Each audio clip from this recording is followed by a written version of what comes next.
So politics was heavy this weekend. The opposition New Patriotic Party held a conference, extraordinary conference, to make 56 changes to its constitution. Of course, the biggest issue for the day was not on the 56. That was the decision to choose its flag bearer first before choosing other national officers. It didn't really come up on the day because it had been announced earlier that this was what the council of the party had agreed to do. 2 of the 56 proposals were defeated. The proposal that wanted to redefine who a youth was from 40 to 35. The people between 36 and 40 said, no way, we are also youth. That I found quite interesting indeed. And then there was another amendment which was not allowed to go through. Now, the question is, has the NPP gotten over its challenges internally, or this is just the beginning, to the extent that the main issue of contention did not even come up? But it looks like a well-organized event, largely without any controversy. And also, it appears as though the party is united in wanting to expand its electoral college from 220 to 280,000. Although the electoral college will not be part of that expanded electoral college will only in part vote for the presidential candidate. Some of them will actually take over in 2026 March. So the case for one member, one vote, does that entrench our democracy? So the premise for this discussion is that having strong political parties is almost a sine qua non for having good government. Our political parties are important for a number of reasons: organizing and mobilizing people, and also ideation and policy formulation to then become a government. What has tended to happen is that the organization part is pretty strong. It's the ideation translating to governance that has been challenging. But our political parties are well organized, which begs the question: is NPP focusing on the right thing by thinking of reorganizing first, without necessarily going into more substantive issues? But some people believe that organization is the basis for everything. So once the party is well organized and energized, then they can deal with those issues. Of course, the big question was, have the decision to choose a flag bearer in January, albeit with an, you can say, a slightly expanded electoral college, because some other people will be included, will that mean well for the party or not? I don't know if that was roundly settled over the weekend. Maybe I'll start with Sky on this. It wasn't on the 56, right?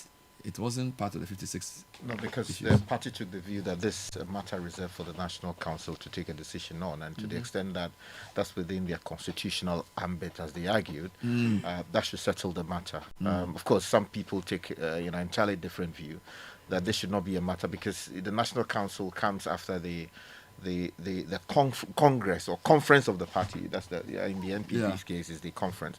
So once the conference is the most powerful decision-making body of the party, this proposal ought to have gone before them. But the people who thought that it was the council's decision decided to push against it, and it was not on the agenda for discussion. When I interviewed the general secretary, I asked him whether it would come up. He said it may or may not. So it looks like the latter position has prevailed. And then, of course, we always talk of expanding electoral college for political parties. I remember when NDC lost 2016, some people in the party blamed their loss partly on the expanded electoral college, because they felt that it took away agency from the hardworking duty bearers or executives at the local level. So they felt that expanding the electoral college was too sudden, too soon. So some of them did not really campaign in the 2016 election. If you read portions of the Kwesi Botwe report, there were hints of that there. So it seems as if NPP is also trying to rethink whether the size of the electoral college has anything to do with the way the party is organized at the grassroots level, and whether it energizes the base or not. I'm not sure what that means. I think the main question we should ask is, what signal did this conference send about the party's sort of efforts at coming back together? Because it looks like there were some cracks prior to the election and immediately after the election. Did we see enough to say these guys are coming back, they're speaking from the same hymn sheet, or it's too early? Well, I think listening to the speeches that were read, it would seem that all the speeches made those concessions. That, look, the party went into the elections thinking that it was going to return a victory. But it would seem that it did not work. Either the messages that they sent out that did not connect, or there was internal distrust. People were not united around the Elephant family. People thought that he had been forgotten for far too long. People became arrogant in office and were not listening to the grassroots. The party was not, minded to hold the presidency to account. The president was doing his own thing, and others in the party were doing their own thing. So the messages that came out of the conference sent a certain signal that it would seem that they are now willing to admit that, look, they took an injured horse to the race, and that horse lost and lost so badly. Now the question is, how do you fix the problem? In attempting to fix it, we saw these sweeping reforms, which they believe will help heal the cracks and then put the party in a position to be able to prosecute a winning campaign come 2008. Mike, looking at it from outside, I feel like maybe that's just half of the issue. So as I said, parties do two things. They organize, and then they also strategize with policy alternatives. So it looks like on the organization, so when you lose an election, you lose on the basis of poor organization and also because people don't like your governance. So it seems as if they are fixing the organization side. So let's organize better, let's have a stronger team. But whether the credibility of the party in the eyes of Ghanaians on the basis of how another government will be addressed by the organization issue is what I'm not sure of. And the other question, what I'm not sure of is which one must come first. Do you sort of deal with organizational issues as a basis for saying let's present a credible alternative to NDC, or do you say let's admit that our governance was bad and our policies did not really favor Ghanaians, and on the basis of that reorganize? That's the question that I'm not sure I know the flow of. I think it should be fixing the injured horse first before you. Which one is the horse? The horse being the NPP in this case. As in the party organization. Exactly. Okay. Because if the party is not appealing to even those within it, if people who are supposed to be founding members of the party, people who are former executives of the party, say that, look, they don't feel concerned about anything. They say country broke or you know broke, we day inside. You understand? That lackadaisical attitude led largely to some of the problems that the NPP saw, because in many places the people didn't even go out to campaign because they didn't simply care. You understand? So this attempt to expand the Electoral College, if you are to call it that, to include former executives, we are told is also part of the effort to bring those people to the table so that they know that they have a stake. And where they know that they are a walla wazama, which is to say that their flower is in the flower pot, then they will contribute their quota. You understand? So without fixing the vehicle, I don't see how even the members of the party will feel attracted to it, let alone outsiders who are observing the party and saying, So your point is that it makes sense to start with the way the party is structured. Exactly. And then when you are done, you sit together and ideate around policy alternatives and that type of thing. Exactly. And I think the minority leader made that point when he used the example of the Indian Prime Minister during his years in Narendra Modi. Exactly. Was in Ghana the BJP was in a crisis of some kind, not attractive to anybody, not even members of the party. So what he did was to try to reform the party, make it attractive, and then move the vehicle to the ground to say, look, we have fixed this vehicle. We believe that having fixed it, it is the alternative to fix the problems of India. And then it got the attraction that it got, and eventually won the election. I want to touch on the point. In Sky, I agree with you largely. I want to touch on the point about the operation of the party. The reforms appear well and good. For me, what is important is that there's a risk of it appearing cosmetic. Okay, at the risk of properly fixing the internal problems of the party, as Sky would say, the wounded horse, such that the biggest issue, a decision, a sort of blanket decision was taken by the leadership or the top hierarchy of the party. That is part of the problem. So if you isolate that, and there's a I don't want to say autocratic, but there's a decision from the top. The National Council. Then the question is, to what end does bring back the reforming the electoral college, expanding it, bringing in some kind of democracy with the election of women in the party, to what end if the elephant in the room is not tackled? Pardoning the pun. Did you get the sense, guys, watching this, that there were people there who felt that matter should have been tabled? Because it seems as if between the time it was announced and the Congress Day, some level of work had been done. So at least the voices against it, I won't say have become less, they are less loud in my views. Like there's been a bit of muting of those voices, whether deliberately or because initially there was a lot of people who were saying they didn't like it. But it seems as if, like this morning I was listening to the news and I think Kofi Bentil was explaining again to City News why he believed that was a good decision. So it seems as if, even though it was controversial initially, it's sort of toned down a bit. Maybe there's a meeting of minds. Because the whole thing is, for me, if a group of people have their rules and they believe that this is what will serve their interest, so long as it doesn't violate any rule in Ghana, do you understand? I don't think it should be a problem. So if the party believes that this is the way to go, it's fine. The only problem is that if there's a big division and they don't resolve the division. But the question is, who is the party? Oh, but we know the party. So they listed the stakeholders. And in fact, in the 220,000, because your parties have officers, appointees in government, then you have paid up members, then you have supporters, then you have sympathizers.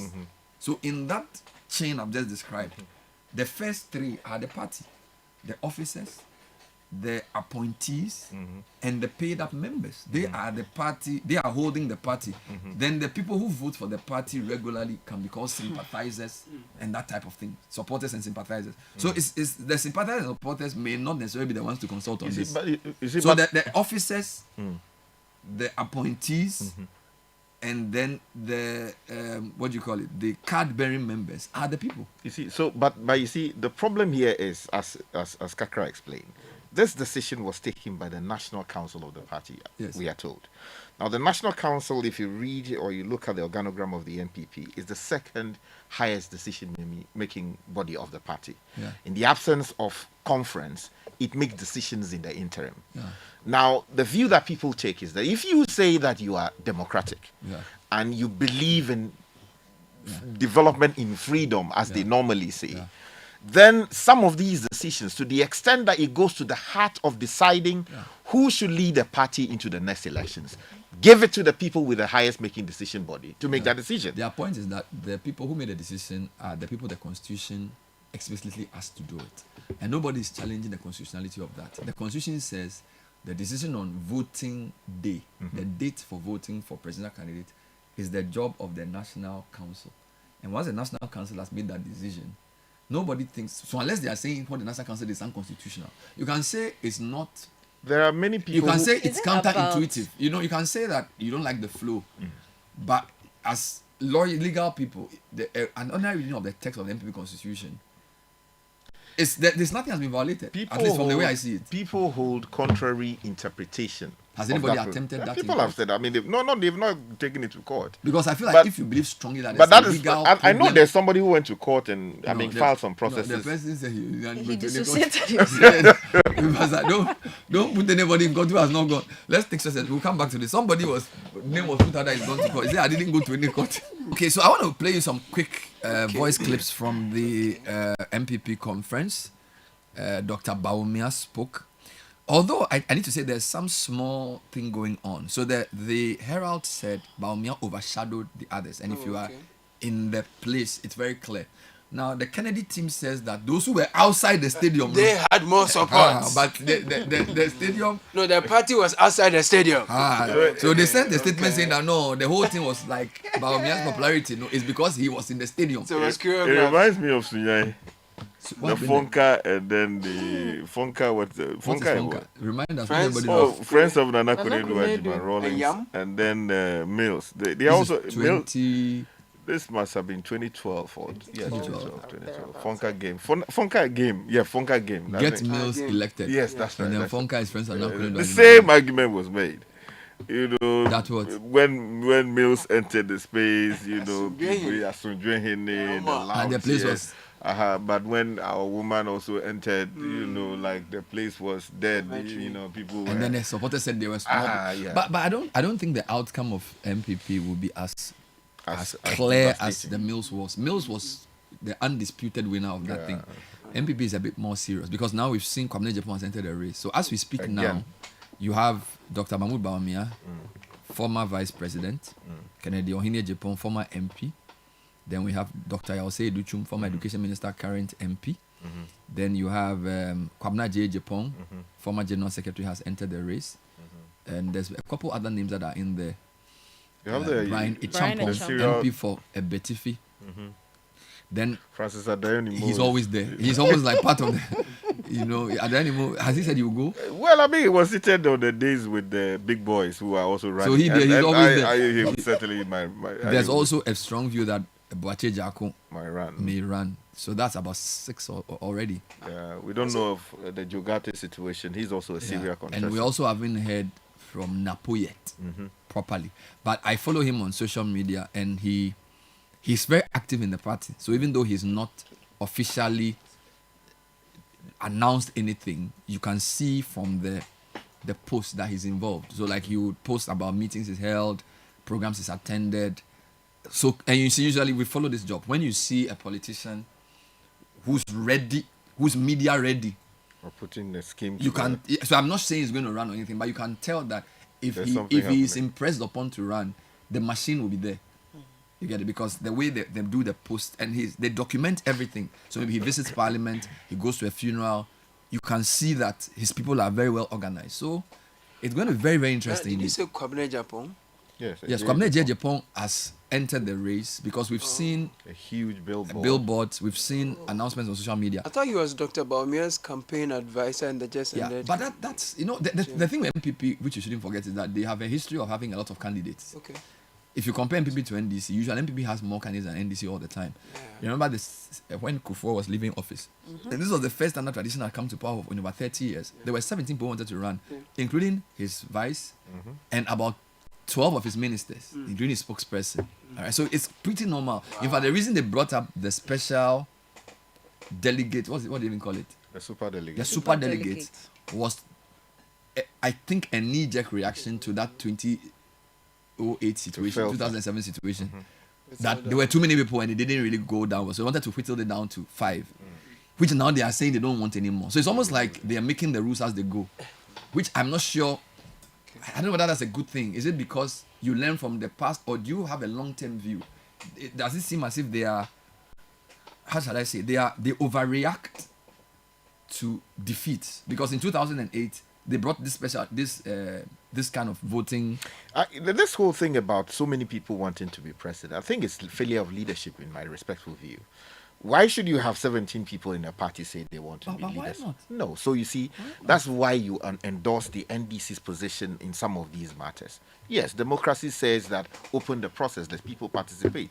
But the same system allows you to use your own structures to suppress some of these interests. So if someone, I mean, you know that this person he really brings nothing to the table in terms of he doesn't have even the convening power. How do you measure that? But I mean, we have seen from 3 or 4 elections now. It's very clear that some people, I mean, some people are just wasting everybody's time. So why do you allow those people? yeah, to but still the come in truth, part but of the law? problem though is that the names who are popping up, some of them have not yet been tested.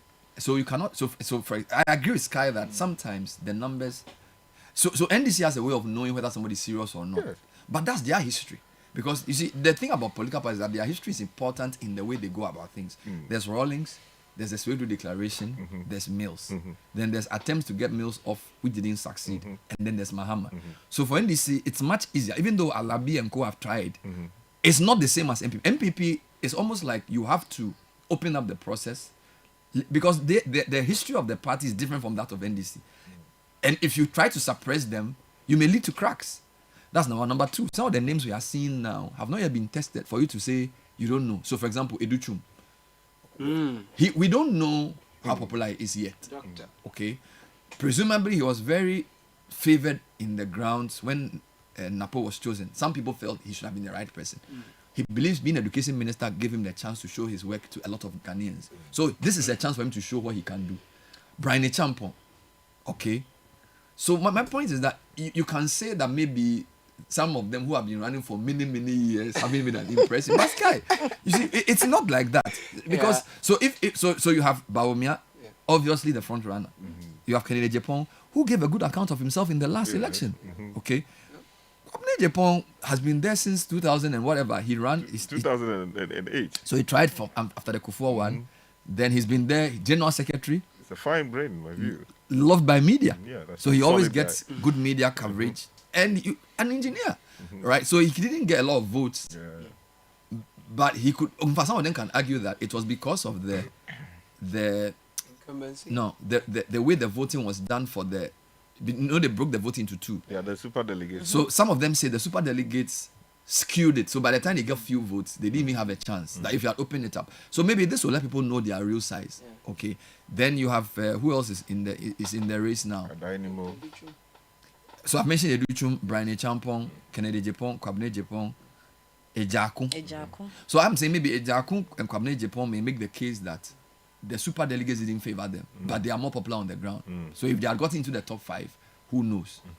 You know, so maybe the party should allow so people will know their true size. Is the thing that Sky? Just a question: is it that people want to put themselves up so they are considered as running mates in the event someone emerges Flagbearer? Then they've built a base. Then they can say that okay, over the period as I was campaigning to be the Flagbearer, I've garnered this base. So if you make me your running mate, then I'm a good. That's a person good question. for But if you look at the for the history of NPP, it history of doesn't work running that mates way. for all our parties, I'm yet to see somebody appoint his opponent as a running mate.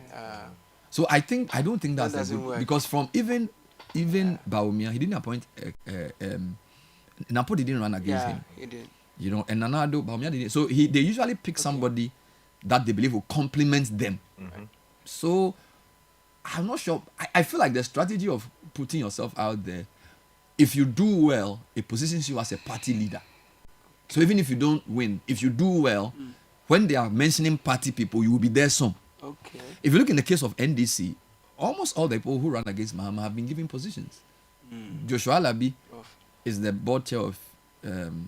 It's a bank, Guzitano is the head of 24 Economics. That's a 24 presidential. Staffer. No, he's the Senior advisor. Sylvester Mensah is also. Exim Bank. Who else ran against Mahama? Who else is there? I mean, some guy who tried then. No, but I think those who went on the ticket were about 5. Or 5. I forget one Who of them. else? Okay, then maybe there's somebody else there. Bagbin. Oh yeah, Bagbin is. Speaker, yes. So that's what I'm saying. NDC's history is NDC is a different. Yeah. So even though their style is very different. So for example, when give me an example of what Sky is saying. When President Mills died and President Mahama took over as president, normally for an election for 2012 election, you need to open up the process.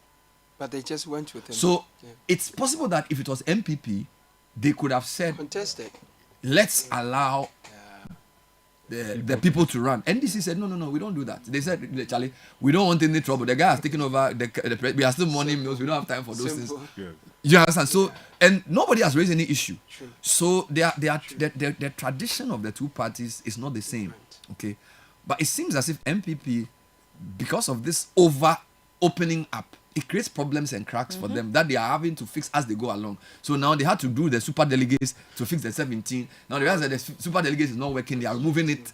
So that's what Sky is saying. There needs to be some strong leadership to say, look, we are in a difficult time. Let's think long term.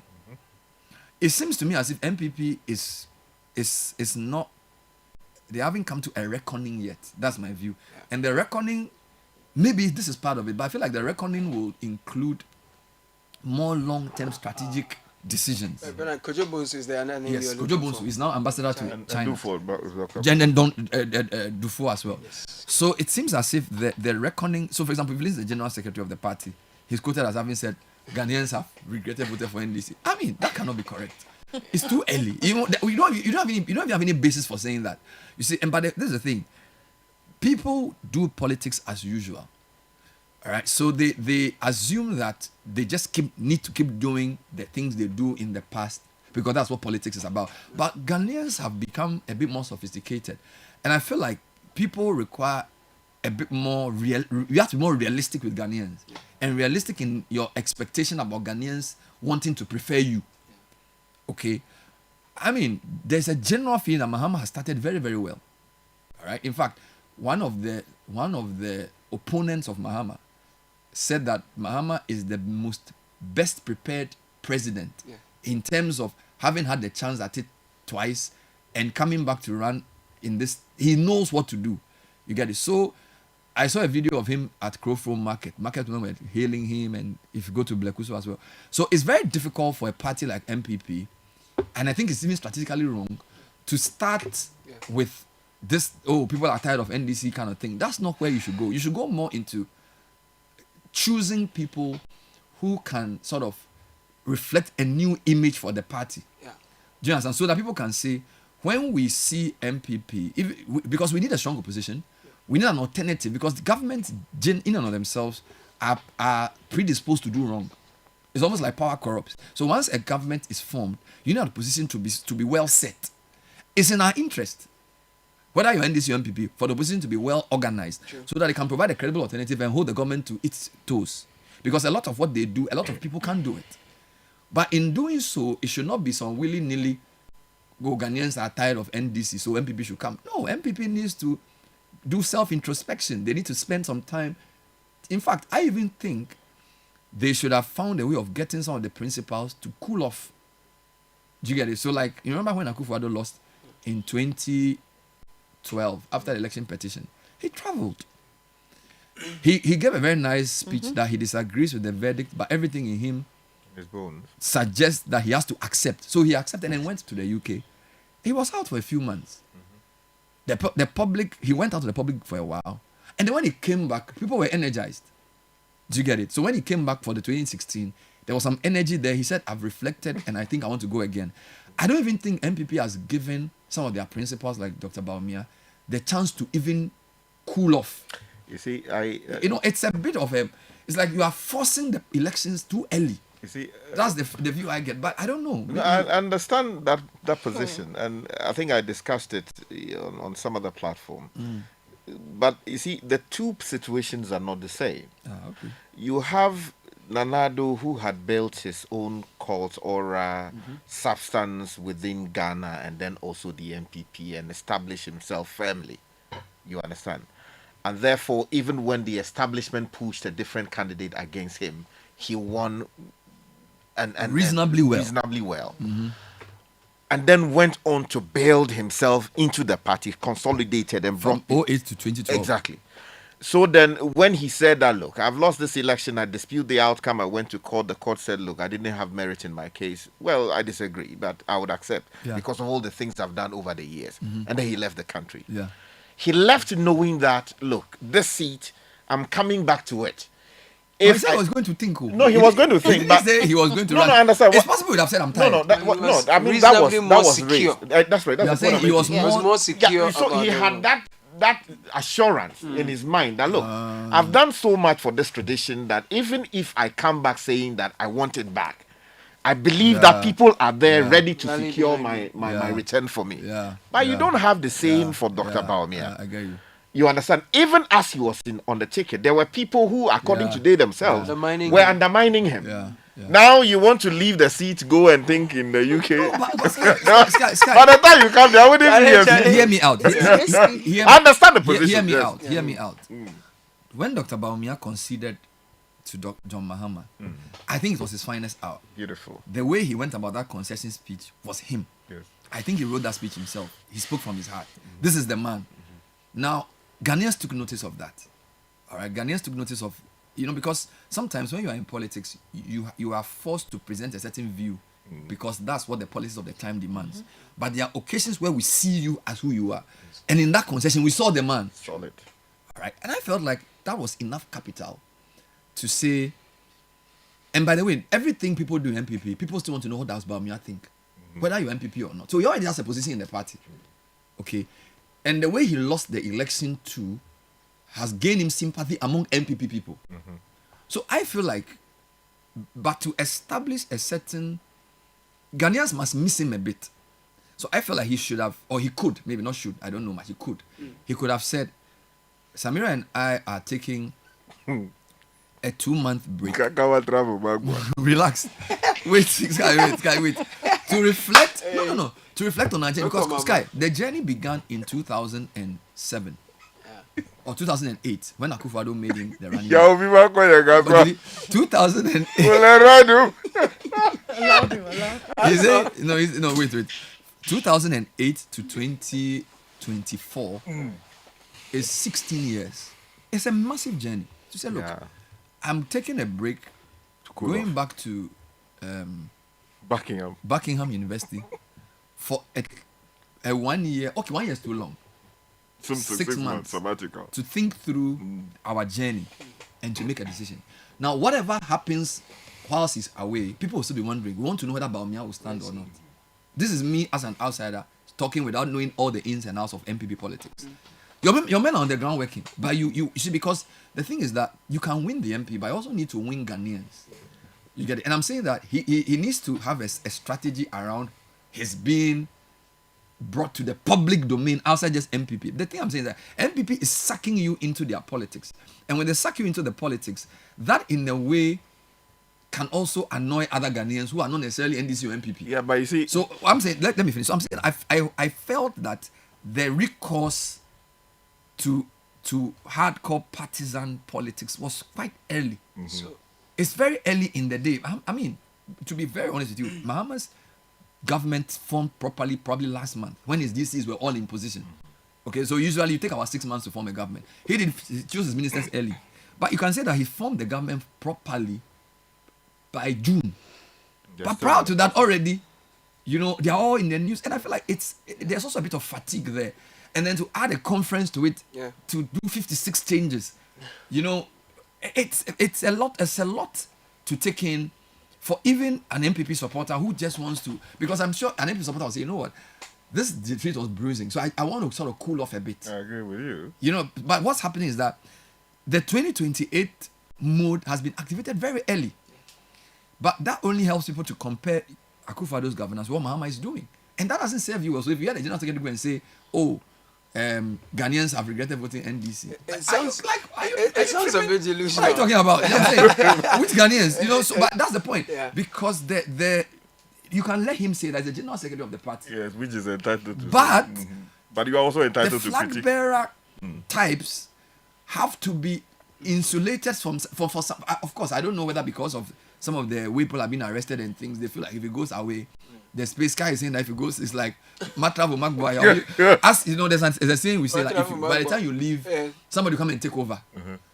But I'm not sure that But MPP I don't think it would have been. I mean, if I was in a position to advise him, or is it I were? Is that the both are correct. Yeah, I wouldn't say that go travel in the circumstances. Even if you are traveling, it would have to be, for a very thin period. Absence doesn't make the heart grow fonder. Because look, I mean, there is a real and present danger to his continuance.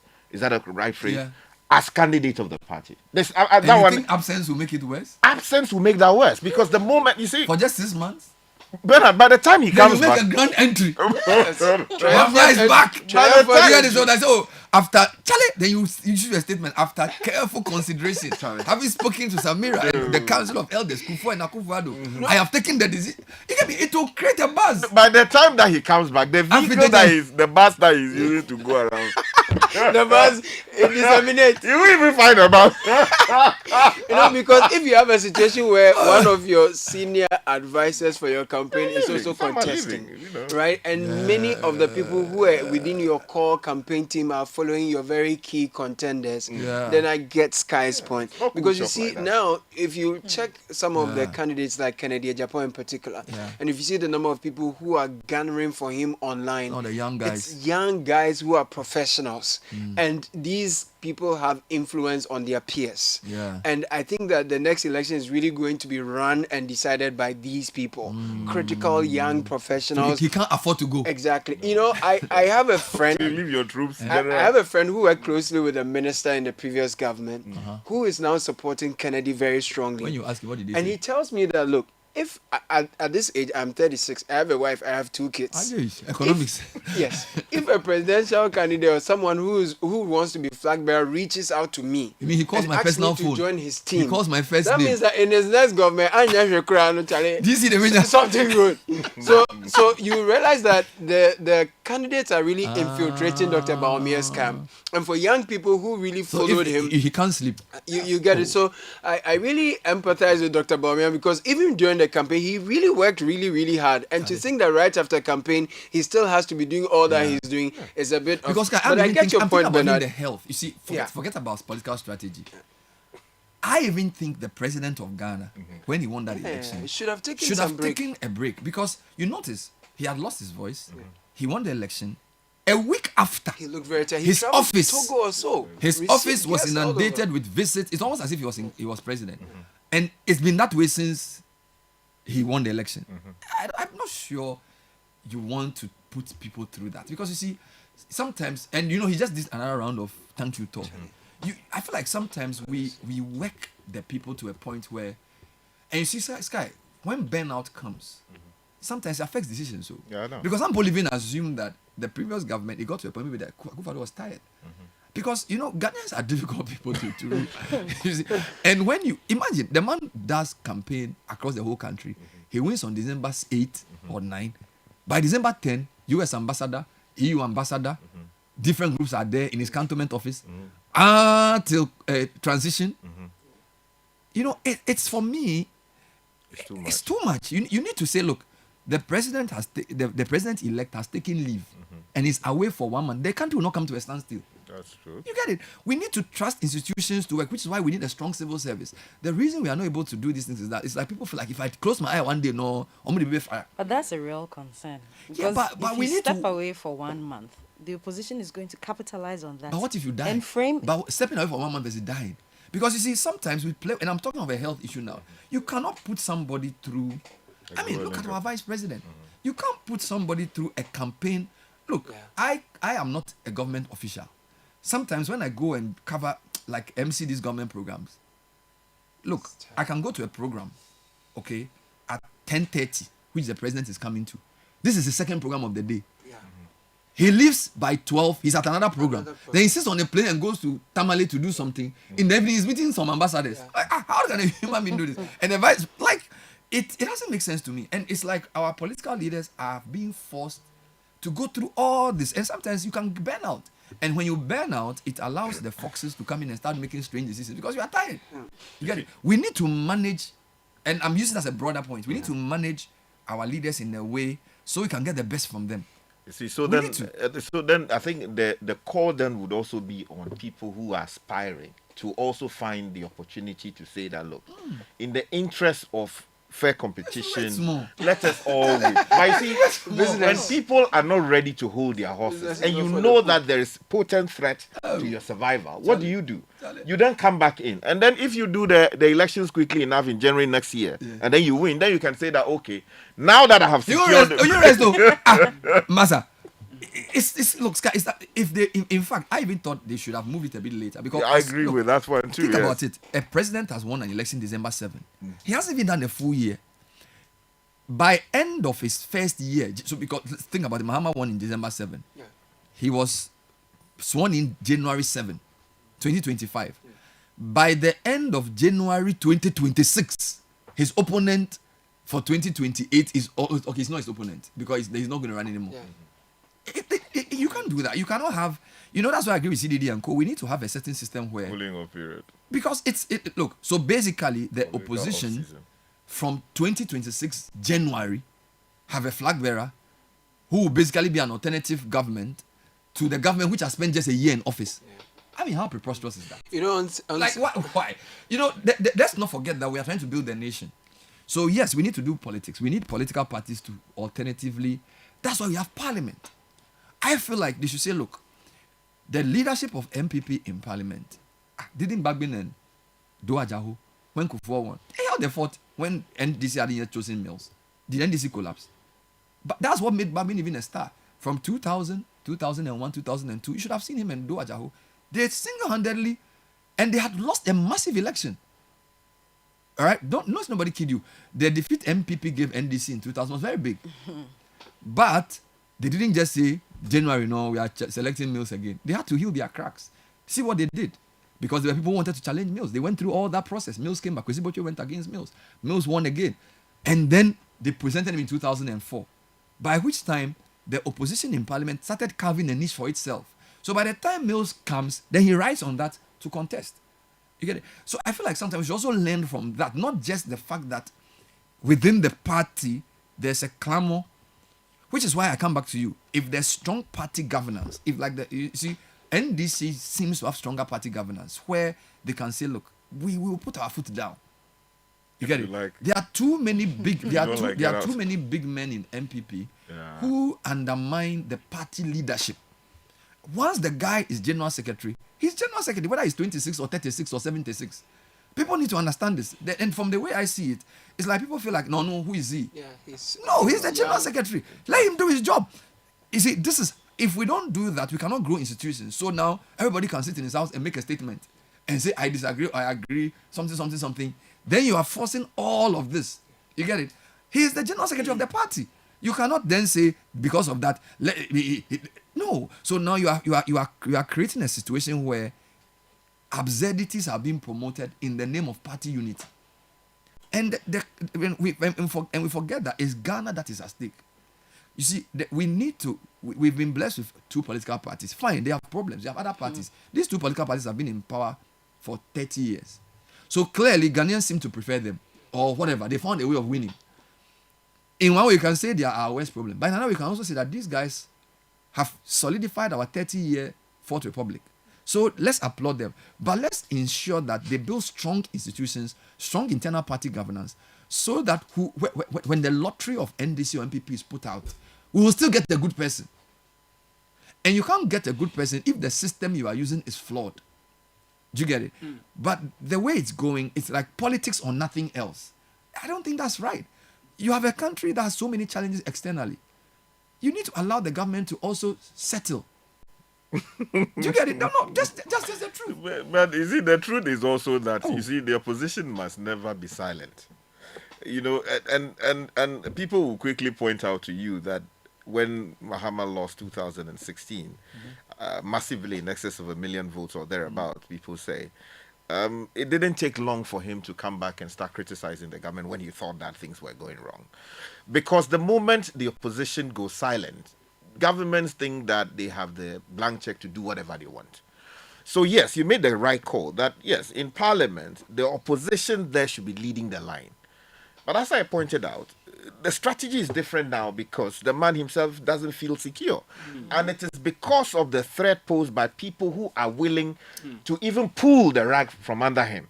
So what do? You want to be in a position to control that matter.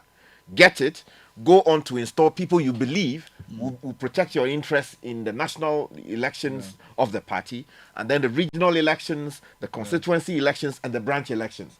Once you are satisfied, then you can now say that, okay, I have my troops, and I believe that I can leave the scene for a while, go out there, cool off, and come back. Does that mean that, okay, I think your point reveals something. It means that he may not trust the way the party is structured to hold it together In his absence. You see the thing, which what brings another problem, so that flag bearers then become dominant over the party. That's another problem NPP creates. So that if it's Akufo-Addo, he overshadows the party leadership. Now, if the party leadership were independent and strong, then they can oversee a fair election of a presidential candidate where nobody can skew the press to favor anybody because somebody's gone on leave. But because the party at the center is not that strong in terms of the executive, if the former vice president leaves the scene, then things may happen on the ground that if the so for me, what you're saying, the problem is that the party at the center has not been solidified. The institution is weak because the candidate at the time, Akufo-Addo, overshadows it. Now, what you're going to do with this new system is just to replace Akufo-Addo with Bawumia or whoever wins. Because whoever wins is going to also overshadow the executive. So the executive will continue to be puppets. But you see, there's a reason why our political parties, their governance must be separate from government. Yeah, but so they are I'm coming on. Because when you have a strong party chair, example, General Mosquito, with a strong general secretary, there's a role, because sometimes when people get into government, they tend to be insular, they tend to forget about why they were in power. So you need a strong party on the ground to say, this is, do you understand? So that but what tends to happen in NPP is that the governance, the flag bearer takes over. So the party becomes weak. So that there's always a problem with the contest when the flag bearer leaves. And that, you and from what you're saying, that cannot be cured. And if they now do the flag bearer election first, it's going to worsen that. Because then that means that whoever wins the flag bearership sort of whips everybody else below into line to support his flag bearership.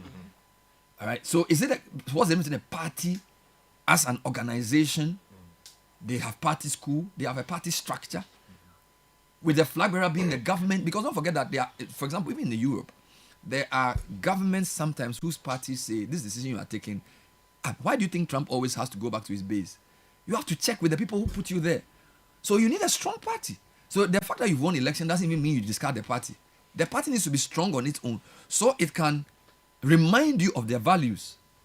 Do you understand me? So it's a difficult thing. And you see, because I'm not a politician, I'm not sure if I'm just speaking as an ideal situation. You see, that's why you need to temper that with the political reality too. Okay. So you see, the MPP says that they want to cure that mischief. But in my view, they are going to create further problems. So what have they done? Over the weekend, they approved motions amending the party's constitution to say, for instance, within the steering committee, there's no role for the president. So president, get out. We are going to do our own thing. Then when it comes to who leads the party at all material times, they have varied the position currently to say that it is the national chairman of the party who leads the party at all times. Not the flag bearer. Not the flag bearer. At all times. At all times. Even in government. In government. Now, so you see, that then... I seriously? You see, that then... So like, as they are speaking, so if it's MDC, they'll say, as you speak, General Mosquito is the chairman of NDC. Exactly. Right? And, not Mahama. And then he's the leader of the party. Okay. You understand? That's what they want to do. Now, the question you ask yourself is, if you have a truly strong general secretary, national chairman, who believe that the party should be run in a certain direction, then you have a president who believes that I am the president. I am the one with the purse. I am the one who can dangle the carrots and say, a party person, blah, blah, blah, come. I can fund the party and all of that. What happens to the party? Would the party not be dragged in opposite directions? I believe that in an effort to deal with this problem, the perception that somehow Nana Addo Dankwa Akufo-Addo, the former president, overshadowed the leadership of the party and perhaps caused them to do his will, they are creating a problem which would deepen they are solving the problem that could create another problem. Because if the two of them cannot work together, then you are likely to go nowhere. Wow. So don't use a problem for a previous election cycle to create a long-term. So maybe they should have thought of a more long-term solution to the problem. Exactly. This seems to be another knee-jerk reaction. In my respectful view, the council of the party looked at some of these proposals. The national executives looked at it, and then the was conference. Was it debated roundly? Well, they sent out the proposals, and people were thought to have looked into it at the grassroots level. And then when they went there, they say aye, nay, and then they say the ayes have it. But in my respectful view, I think there's a problem with that particular. They should have thought through some of them. And then there's another proposal that was made that, when you are a government official, a minister, a CEO, a deputy minister, maybe a DCE too, and you want to run as a candidate in either the presidential elections or the parliamentary elections, you should resign a year or so beforehand, before the elections, which is to give everybody a fair chance. Now, some people would say that yes, I mean that's a good argument to make. But the opposite, exactly, for fairness. But the reverse is also that if Bawumia is the president and is seeking re-election, would he resign? So if the head would not resign, why would the others resign? Exactly. I mean, if the principle is that you want to create level playing field, then why doing that for the president? Exactly. Unless you want to say that for the president, when he is elected, nobody should contest him. So two straight terms, and then he goes back. But if the principle is to ensure fairness, you can't. Exactly. What you do then is to leave it to the appointing authority. Now, look, Mr. President, you think that this gentleman is using his position. Or you can tell, so the president can advise them. Exactly. But you don't force. Yeah. So they are sort of doing permanent changes to things that a bit of good sense can solve. Exactly. Maybe because in the previous 8-year history, they didn't find that, I don't want to use the word good sense, but it seems as if what everybody thinks is reasonable, people didn't do it. So now they are having to put it in law to ensure that it is done. But it's rigid. Very. And that's what creates the problem. So it's like it's knee-jerk. Yes. But can you really blame them? Because you are in a situation where I actually feel like psychologically when you go through such a defeat, you go through 4 stages.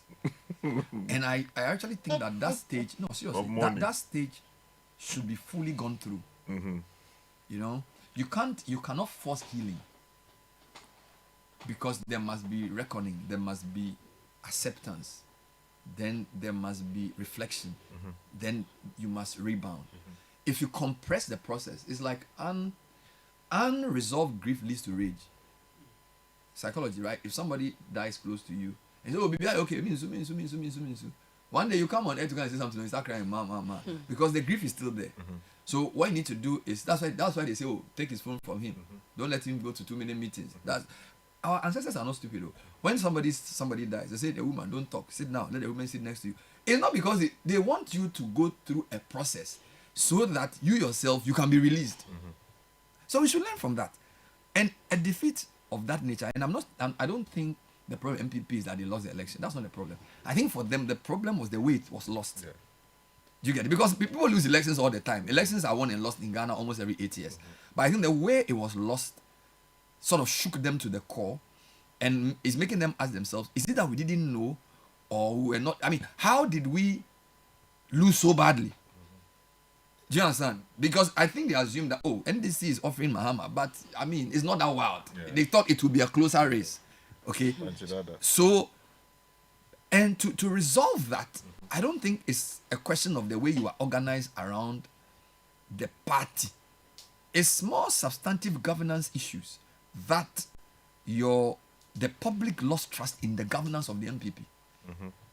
I take your point that you need to repair the party, but I don't think that should necessarily be the priority.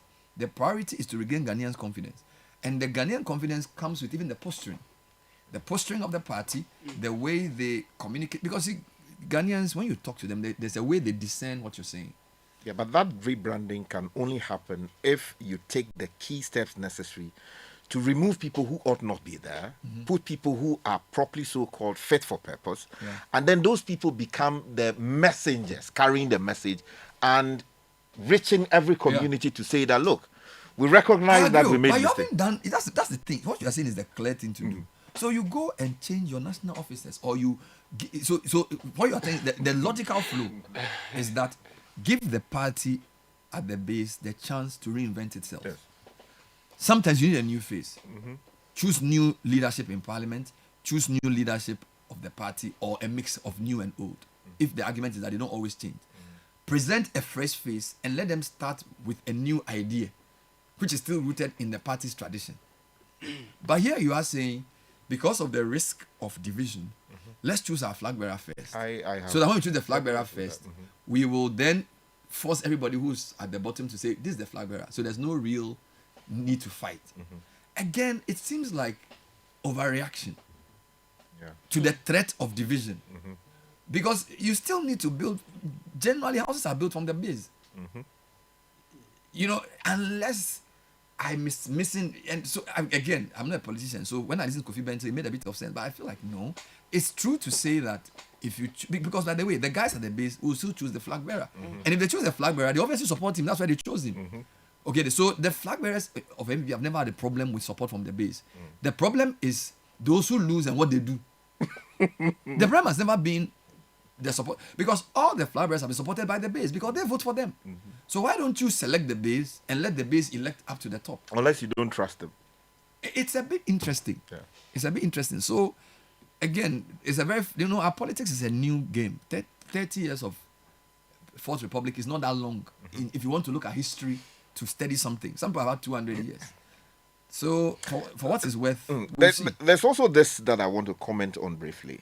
I don't think that the party did itself great service when they decided to reject a forward-looking proposal that says this day and age of having 60-year-olds, 50-year-olds, 70-year-olds masquerading as youth leaders, and I say that with all the respect I can. Churches, our youth is different. Our churches, our youth is Brother, different. which of them are you speaking to? The Orthodox, the Charismatic, the Pentecostal? I mean, how? Various international definitions tell you that the world takes the view that somewhere within 15 to 35 should be good enough band. I went to a youth church. A church should do a youth program. When the youth The leader, leaders. when the youth leader introduced me, I Waka thought it you was mana. Waka you mana. uncle. Youth at heart. Okay, you say you to worker. So, For here, Charlie, At heart, at heart. how do they say it in account? Membunu. Membunu. You see, you should be able to speak but their 40 is language. okay. No, I think look, It's not 35, right? yes, and take it to 35. So Because- 35 will be people who were born in 1990. Yes. No, I think 40 is okay. 40 is No, 85. 40 is extreme. Leave the youth to do their thing. Leave the youth to do Because they- president is 40 and above. Yes. So you can say, so those between 36 and 39, where do they stand? Because 40, as the constitution is 40, you can be president. Yes. So the argument is that a youth can be president, so it has to be up to 40. You see, because if you say 40 is old, that means you get it. Because You are reserving the presidency. so if the for the old. presidency, if you make the youth 35, the presidency is for you old. So people. Ben, are you youth? Are you youth? No, me, I'm not claimed to be youth. And you see, I'm and this not 40, I'm older than 40. you see, and this culture is within the church itself, as you are saying. I mean, you go to a church and they say that this is the youth leader. And you look at the youth He's the leader leader. of the youth. He's not the youth. He's the leader of the youth. He's the leader of the youth. But brother, you must be youth first of all. It's the same way. We say that the leader of Ghana, you must be Ghanaian first of all. Yes.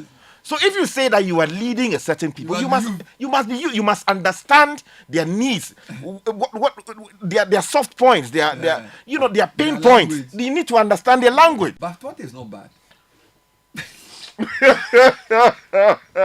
So they threw the thing They away. threw the thing away, like with, and you could see that the people taking the decision Yeah, the people who are exactly have vested I interest. think the people who have been youth leaders who have passed 35 don't want to lose their relevance in the party, and therefore they mobilized against the proposal. That's unfortunate. If we had given this proposal to university students, TESCON and TANE, I think that it would have, because actually people in their 20s are doing great things. Exactly. A 39-year-old person should not be fighting with 22-year-olds for youth organizer. I mean, No, youth organizer. I even think it should be 32. No, seriously, Charlie. Because youth, let's not even laugh. Ghana's population pyramid, 70% of Ghanaians are aged below 40 or something. It's a very crazy number. The number of people below 16 and below, like the population is very wide at the base. So in fact, the youth of Ghana, if they alone said they will vote, they can overtake everybody else. There are so many. So this idea of even 35 is old. Because at 35, some of us had 2 kids or whatever. Charlie, we are not youth anymore. You get it? So I feel like it's a more Ghanaian problem. And that the people in that 35 to 40 bracket, because they are a bit more influential, we're able to use their influence to kick against. Because if you are taking this to TESCON and TANE alone, or TESCON, and told them that, Charlie, what should we define you to be? They would have said, even 30. Because the investing guys who are doing big things, they are not even 25. yeah. And those guys want to come out, fresh graduates, brilliant ideas as to how to connect with their colleagues, the language they are speaking, what are their problems. They understand those spaces, what's happening on social media, what are the new things trending, how can we use that to hook the people, engage them, and then mobilize them to prosecute the agenda of the party. Somehow, the older folks did. Which other one did they throw away? That one, and then the one having to do with the executives on the regional ground, executives. and then the constituency people should not have vested interest in the election that they are organizing. So because of conflict of interest issues, the proposal was made, I think it was the 17th one, that said that, okay, remove them so that that process can take off without interference from people who already have vested interest in the election. That one too they rejected. Somebody has a question for me. Bernard, a quick question. Can a women's organizer be a man? I'll deal with that, man. Think about that for a moment. It's a serious question you're asking me. We've not figured out defining you. Is it- can We a- want to talk about Can a youth organizer be a man? No. Can a women's organizer be a woman, be a man? man? No, not possible. So you have to be a woman to be a women's So organizer. you have to be a youth first of all. But what's the UN division of youth? That's between 15 and 35 thereabouts. So this MPP has a different division of youth. Can you imagine that? Even our national national instruments and provisions don't give it that definition. It's embarrassing. Charlie. And the people who took that decision should go to before the mirror and look at themselves in the mirror and ask themselves whether they are connecting by reason of their own appearance and what they see in the mirror. They are capable of connecting to the people who say they are youth in our country. That is where the disengagement comes from. Who's the current organizer of MPP? It's Nanabi. Is it No, Nanabi? No. What is it? Salam? Yes, Salam. Yes, Salam. Yes. Salam Mustafa. Okay. Let's take some comments. 054-998-6996. So, in terms of MPP, where are they? What's left for them to do?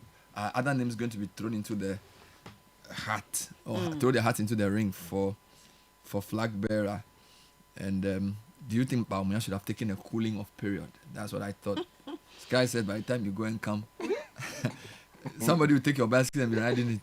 It's very risky. Yeah, it says it's not. It may sound sensible on paper, but practically, if he looks at what is happening on the ground, he may not have that luxury.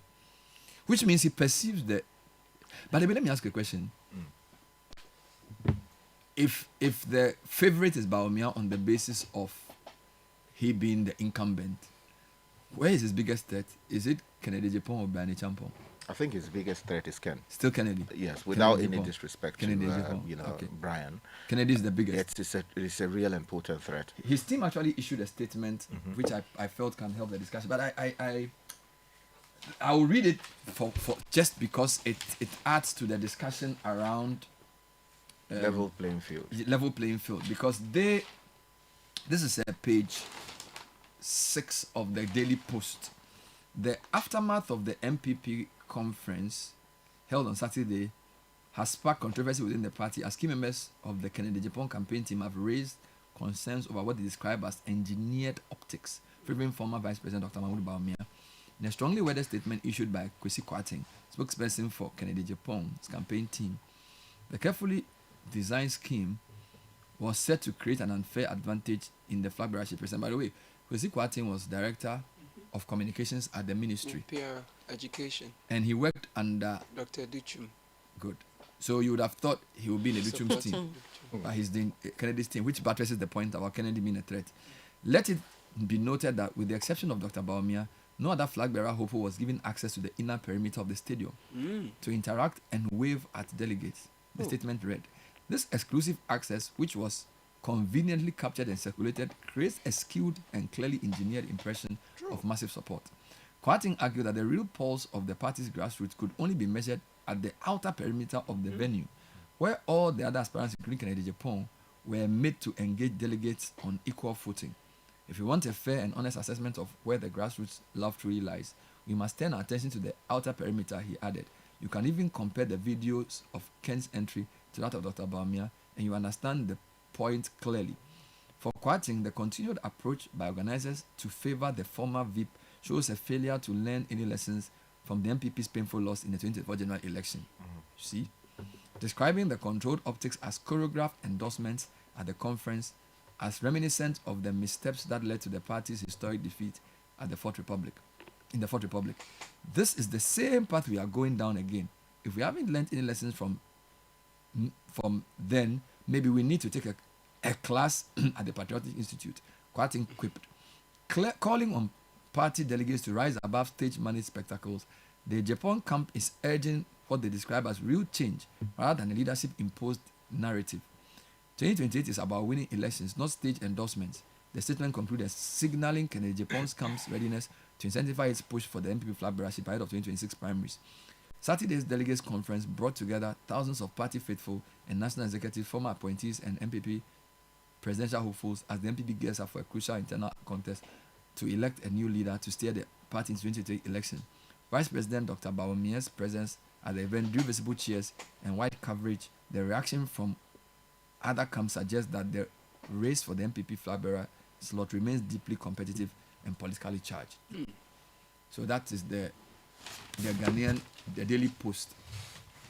You see, I think that in many ways they have a case, but then they don't have a case. What are you saying?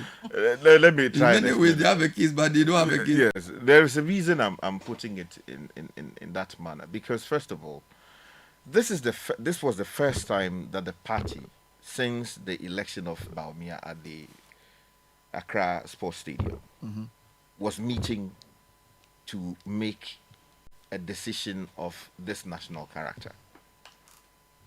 When they met at the Accra Sports Stadium, they elected Dr. Bawumia. They went into the elections. He lost miserably. The only way that he could connect with the people again after the campaign was what he did. The thank you tour, that also became a spectacle of its own, bringing about division and all of that.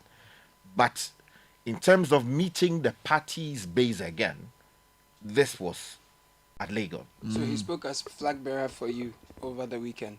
Not former I think that the senior most But the election is member. over. No, I understand that, but without doubt, he is their immediate past flag bearer. You understand? Yeah. So with that in mind, and then also as the immediate past vice president of the republic, I think it would be a stretch to say that he should not go and like receive cheers and all of these The things. audience. But So you say it's a natural advantage. exactly, it's a natural advantage. It's That not- is like sort of it's not incumbency. engineered. Exactly, it's sort of that incumbency advantage that you enjoy, which sometimes can Which be is why I'm questioned. saying that the contest for flag bearer is too early. Because if there were just hints that he may run and he was not actively seen to be even running, this wouldn't have been a problem, because you say, he's our just immediate past vice president, immediate flag bearer, and we are doing a national conference. Let's cheer him on. But the race for 2028 has overshadowed everything. So it's even overshadowing some of the normal courtesy you would accord a man who probably deserves it. And it's probably also going to threaten good sense in certain decisions they are taking, because it's actually the overriding concern is 2028. And it's probably going to poison the atmosphere for everything that happens. You get it? So my cooling off thing, there's a theory. In fact, let me read some message for you. The UN defines youth as a person. This is from a listener. A person between ages 15 and 24. Hey. Inclusive. Keynotes. This definition is used for statistical consistency across UN systems. It was endorsed in the UN General Assembly. So it means that if you are above 24, for UN functions, you are not a youth. All right. But in Ghana, the National Youth Policy defines youth as 15 to 35. The Africa Youth Charter by AU also defines youth as 15 to 35. So when the UN standard age bracket is 15 to 24, other bodies and countries may define it differently based on their unique realities. So this was endorsed by UN General Assembly 95. But member states are encouraged to use national definitions based on own socio-economic and cultural context. So that's the message there. Bernard, the voter register has over 55% between 18 and 35 years. So how does this get shut down in a political party where the game is about numbers? It's embarrassing. So this is Kojo Asante saying that when you look at the voter register, 55% of voters are below 35 years old. Oh. Yeah, they are below 35 years old. So he sent me Some numbers, some evidence. no MPP delegates. Delegates. MPP delegates. So he did a poll of delegates. Musa Namfa did a poll of delegates in June. And when the poll were asked for redefining youth age, they rejected it. So basically, they prefer 35 below. Okay, this is what the voters said they wanted within the poll he did. Oh, so this was Musa Dankwa's poll. Yes. So but- then, how then do they go if those people are the very people taking the decision? yeah, but that's what I'm saying. So maybe, but it wasn't a vote; it was a voice vote. It was a vote, voice votes and vote. Yeah, but it wasn't. You want, secret ballots or one man one ballot. That's what you are looking out for. It was a voice vote, yes, which is allowed.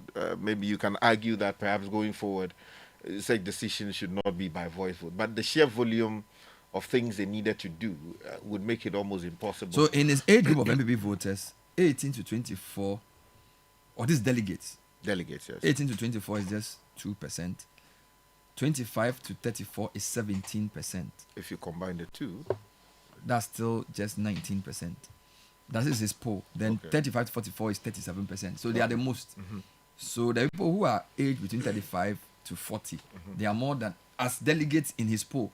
I don't know whether that's what he used, but then 23% between 45 and 54. So most of the voters or the delegates who were polled are much older than 35. okay. But I think at the national level, a lot of the voters are below 35, Yeah. which is an interesting dichotomy. I think they should reflect intensely over that decision and vary it. I think the older folks should have something more, more, I mean, something that it's more close to their. They should leave the kids to do. I'm not saying kids. I'm not using it in a derogatory sense. The youth. Yeah, the youth to do what they know how to do best, because you realize that the disconnect between the NPP as a party in government and the youth came also from the fact that there was nobody to carry the message to the youth. They were not appealing to the. It is same as what's happening in Cameroon now. You have the incumbent president But who is you 92 win. years. Albeit No, I mean, we know the You other win, means. no. You know, he is struggling to He may even connect get the with the landslide. youth online, right? Sure. Who And told you? He's tweeting. He said the urgency of the moment is making him contest. I say is what? but we know how elections are won in Cameroon. It's not really, strictly speaking, the kind of democracy that you want to celebrate. Let me do a quick clarification here. So Okay. a lawyer is telling me that the point about chairman becoming the leader of the party, even in government, is not new. In fact, it's what pertains now. The proposal had a side note in the amendment which says to affirm. So basically, it was to emphasize the point, not to change it. So they were saying that it exists, but because it was not effectively giving practicality, they were to affirm it again. So he then sends me the motion 35, Article 10, new provision. Amend Article 10 of the Constitution by inserting a new provision to specifically provide that the national chairman shall be leader of the party. Then it says the proposed amendment affirms the position of the national chairperson as leader of the party. So the national chairperson is leader of the party, but they sort of want to emphasize it, which is what the provision is now proposing. Let's look at the original Article 10. Article 10. Yeah, because I've just pulled up the party's constitution Yeah. so that we can. So be just sure be clear on this thing, yeah, whether what it's a you're new saying thing or is, just an affirmation. So Article 10. So Article 10 deals with removal of officers. Are you sure it's Article 10? Mm-hmm. Are you sure it's Article 10? Yes, what I have in front of me is Article 10, new provision. Article 10 is the overall provision on the national chairperson and leadership of the party. Unless you are reading a different version of the I'm NPP. looking at the NPP constitution. Because Article 10 is what I'm referring to. Okay, I'm trying to grab that. Let me just. Anyway, Sky, I think it's a. Let me read other comments and then let's see where we can get from there. Another one says, Bernard, I think we should pay close attention to Singapore's situation to get away from this party and power play, president and party power play. In Singapore, in the Singapore constitution, to stand to be elected as president, you do not have to belong to any political party. Please check the Singapore constitution. Well, I haven't seen the Singapore constitution, so I'm not able to Okay. confirm this. Yes, some messages coming in. Eric in Koforidia says, Bernard, I agree with you totally.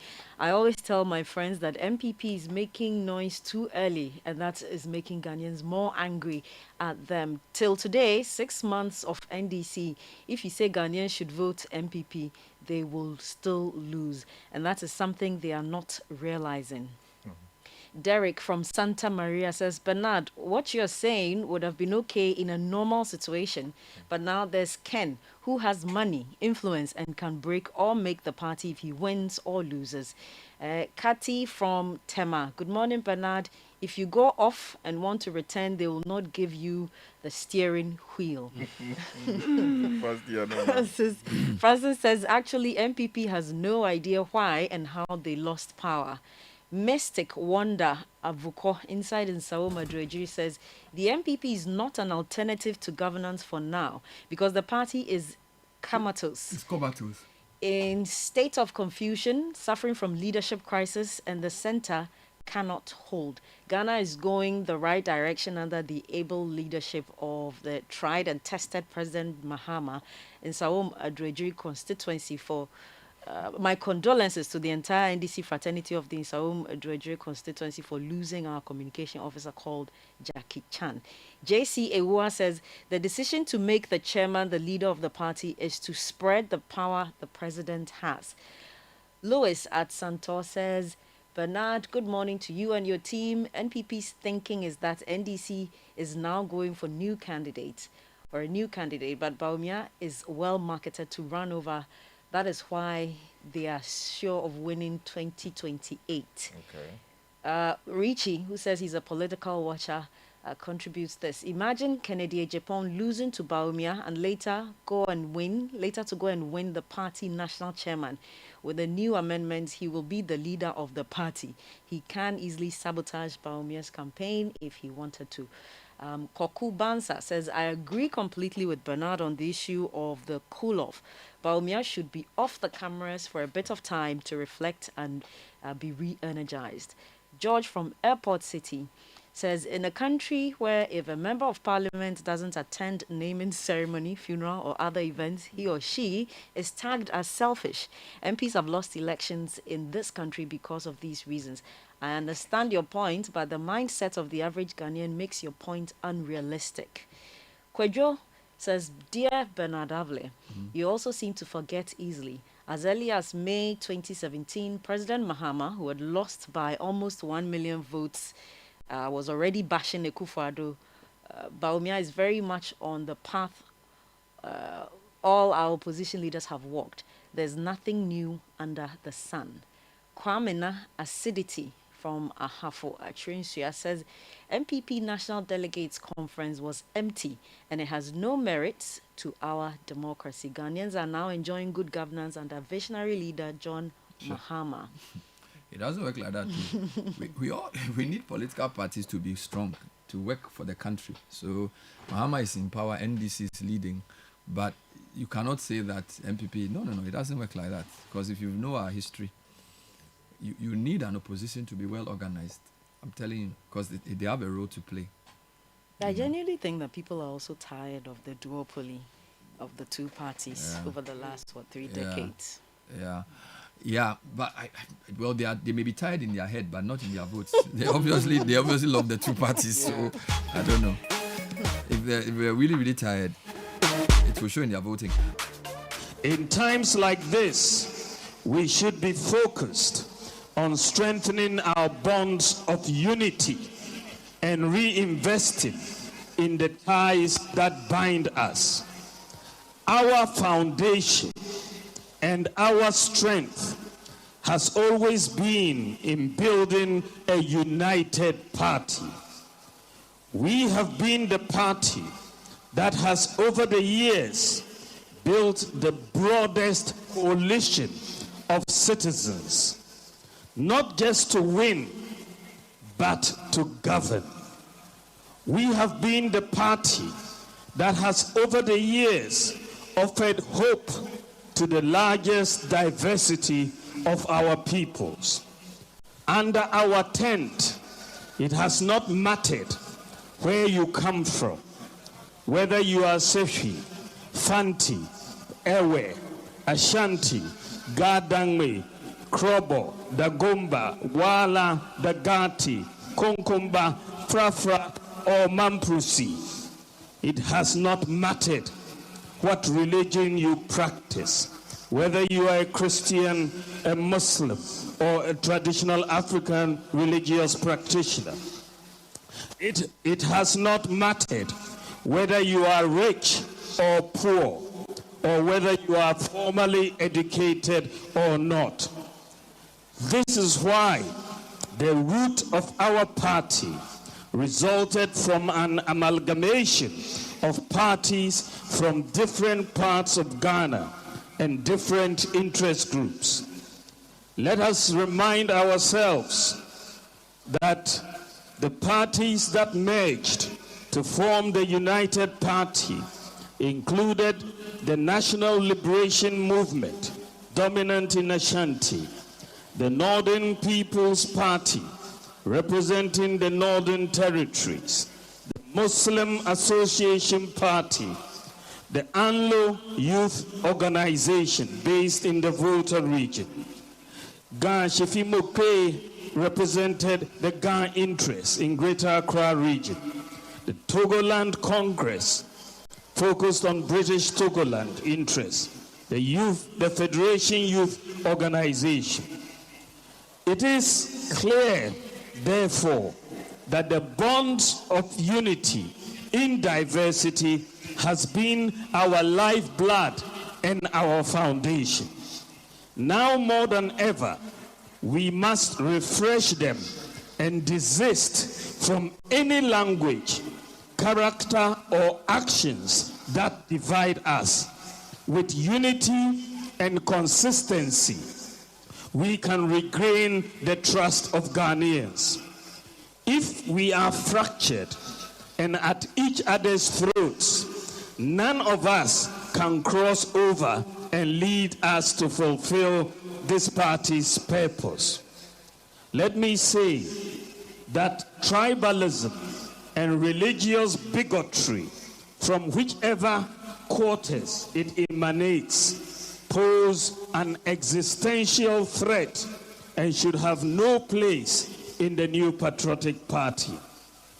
We must also be consistent in pursuance of our effort to address not just the challenges within, but more importantly, the challenges that bedevil our motherland. In governance, there are ups and downs. Through the President J. Kufuor and President Nana Akufo-Addo periods, we succeeded at many things with monumental and transformational achievements. Their achievements, these two great presidents, their achievements will stand the test of time. We have also learned useful lessons in how to improve some things in the future. We must remain resolute and consistent in doing the right things again and in applying the lessons the next time. We must ensure that Ghanaians genuinely see the lessons we have learned and are willing to apply the next time round. We shouldn't be shy about them. It is then that our fellow countrymen and women will give us another opportunity to serve. Ladies and gentlemen, an army that wants to win a battle must exercise discipline within its ranks. Too often, when we are yet to choose leaders, indiscipline, unacceptable language, and unpardonable behavior become the order of the day.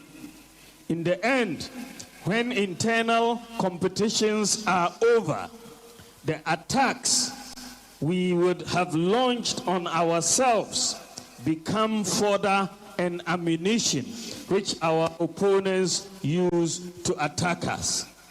We experienced it in the 2024 campaign, and we should not let it happen again a second time.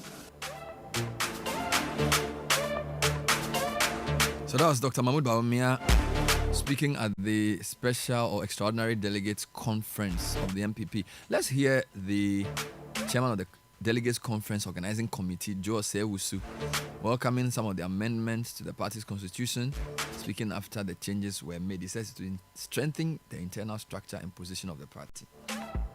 All I am is very happy at the enthusiasm of party people, the willingness to volunteer.